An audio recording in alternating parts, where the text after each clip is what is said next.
जय जगन्नाथ बंधु माने देखंदु मु आज आमर गाँ स्टाइल गोटे तरकारी करछि।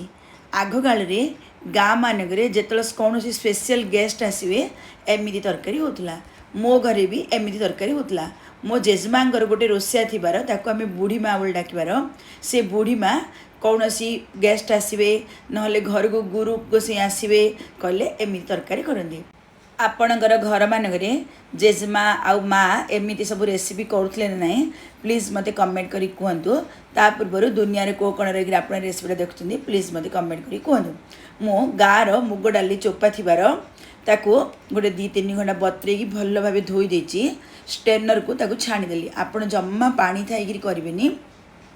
छाणी सारा पर से मैंने शिଳରେ प्रेसर बाटुले मु किंतु आज आपको ग्राइंडर कप्रे फाइन पेस्ट बन देछि। आमे पूरा सुखिला कले ही आमर पकड़ीटा हम हिंगु गोटे पिंच पकईदेली। अदा कंचा लंका छेचाड़ी दे देछि। हलदी गुंड आधा चामच जीरा टी आमे देदेबा। ता सहित स्वाद अनुसार लुण देदेबा। स्वाद अनुसार लुण देकरी बहुत बढ़िया आपको आम फेणीदेबा। आपड़ जदि बेसी समय न फेणीमे कहले एथिरे गोटे पिंचरी सोडा खार पकईदेबे। किंतु फेणिकी खाली कले तार टेस्टा आउरी अधिक लागिबो। मो लुणटा पकेबा भूली जाइथिली। मो लुण लास्ट रे पकेली। आपण सुखिला करिथिबे पूरा फेणी देबे। लुण पड़िबो कहले निश्चित भाव टिके पतला हो जिवो। मु एथिरे टिके नड़िया कोर पकाउछि। आम घरे नड़िया कोर निश्चित भाव पकांदी। मु नड़िया कोरटा पकाइबा भूली जाइथिली। आपण नड़िया कोर थिले पकांदु न पकांदु किंतु नड़िया कोरटा पकेले बहुत बढ़िया लागिबो। पूरा मु 10 मिनिट पर्यंत फेणी देली। केते बढ़िया आमर फेणी हो गला। आपड़ जब रेसिपी भल लगे लाइक करूँ, सांगने शेयर करूँ, मत कमेंट करने जम्मा भूलें। देखो चुली पर मुझे तेल कड़े बसी देती। बहुत छोट छोट गुला पकड़ा पर देखुन ना सांगे सांगे केते फुली गला। पुणी तरकारी पकेले आउरी फुलीज से देखिकी आपड़ से छोट छोट छोट छोट पकड़ी आकार करुवे। जिते छोट हो पार से करुवे कहले तरकारीटा सुंदर देखा ना बेसी बड़ बड़ आमर पकड़ीटा होगले तरकारीटा सुंदर देखा। आपड़ जदि यूट्यूब रे ए रेसिपीटा देखुवे नुआ कहले साइड थे बेल आइकन दबाई दिंतु। चैनल सब्सक्राइब हो। फेसबुक रे देखी फॉलो बटन दबाई दिंतु। फॉलोइंग हो। मुझे जेकोसी नुआ नुआ सब वीडियो पोस्ट करी आपण पाखे जाई प्रथमे नोटिफिकेशन पहुँचुव। देखो केते सुंदर पकड़ी होना। आपण एमती भी चटनी सहित जा सहित भी खाइले बहुत बढ़िया लगे। आपको पियाज भी पकई कले बहुत बढ़िया लगे।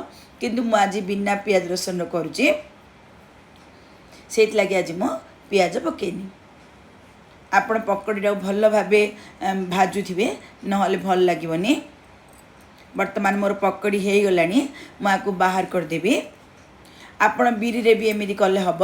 ए नड़िया कोर ही पकेबे कहले बहुत बढ़िया लगे। आग काल तो ये छेनार प्रचलन नाला। घरे बहुत क्षीर होता किंतु माँ मानू केमी छेना कर आसुना।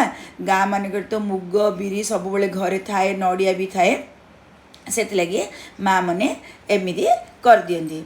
मु ग्राइंडर कप्रे टिके बट्टा रखी थी जाणी कि बट्टा टी रखी से टमाटो कंचा लंका अदा देदेली।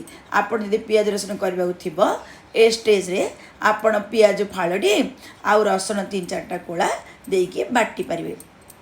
मु चुली उपरे गोटे कड़े नहीं आची से तेल देदेली। तेल दे सारा पर जीरा सोरिष बिरी डाली आधा चामच लेखे दे देछि। हिंगु गोटे पिंच रे देछि। ता सहित मु भुसुंगा पत्र दे देछि। आपण जदि पियाज रसुन करने को चाहूथिबे ए स्टेज रे गोटे बड़ पियाज छोट छोट करी काटिके देदेबे। जीरा सोरिष फुटी सारा पर एगुड़ाक बढ़िया भाजी होगा। मु जो मसलाटा बाटी एथरे देदेली। से मु टिके मुग बटा रखी थी कारण मुग बटाटा तरकारी देले तरकार जूसटा मोटा होगी भल लगे। मु लंका गुंड देदेली। आगुरी लंका बाटी थी मुझे काश्मीर लंका गुंड देती कम राग हम आ सुंदर देखा। हलदी गुंड गोटे आधा चामच देदेली। गरम मसला गुंड गोटे चामच दे देती। एथरे मु कसुरी मेथी पकईदेवी। आग काल माँ मैंने कसुरी मेथी पकाउ नथिले मु किंतु कसुरी मेथी पकई देछि। आगो बढ़िया आम भाजी देवा।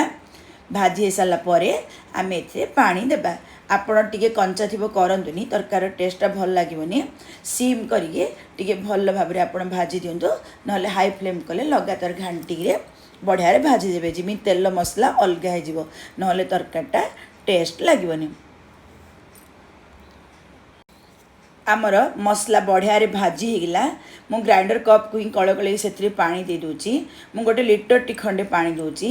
आम आगु मुग बटा रखी थे से तरकारीटा मोटा कर आमर पकड़ी पानी टाणीदेव से लगी मु लीटर हम पानी देदेली से सीझा आलू देदेली मु सीझा आलू काटिनी एपरी खंड खंड करदेली कौन पाई आमर जो सी माँ था बुढ़ी माँ सी एमती हाथ में खंड खंड ही कर दिखती कले कहे तरकारीटा घोल घोल भल लगे पीस पीस कले पीस पीस हो रही जाऊँगी तरकारीटा घोल घोल लगुनि बोली कहे मो स्वाद अनुसार लुण देदेली ए पानी को आलू सहित कभर करके मु गोटे 10 मिनिट भल भाव सिझेदेवी कहले आमर जूसटा बढ़िया सिझीज।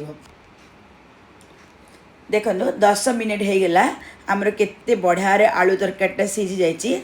आपण जेकोसी प्रकार बिना पियाज रसुण आलू तरकारी करेंगे एमती कले हम जेकोसी परिवा देले हम पनीर देले हम छतु देले हम किंतु मु तो आज मुग पकड़ा पकाउची मुग पकड़ा पकईकी मुझे टिके नड़िया गुड़ पकईदेली सी अधिक नड़िया गुड़ पकाउले किंतु मो पाखे आज नाही से टिके नड़िया गुड़ पकई देछि। पकड़ा पकईकी गोटे मिनट भी बसया दरकार नहीं सांगे सांगे भी बंद करदे गोटे 5 मिनट रखिदे तासे बढ़िया पकड़ाटा फुली जाए। देखुच ना केते बढ़िया फुली फुली आसलानी मु चुली को बंद कर देछि मुझे धनिया पत्र टिके गार्निश करदेवी।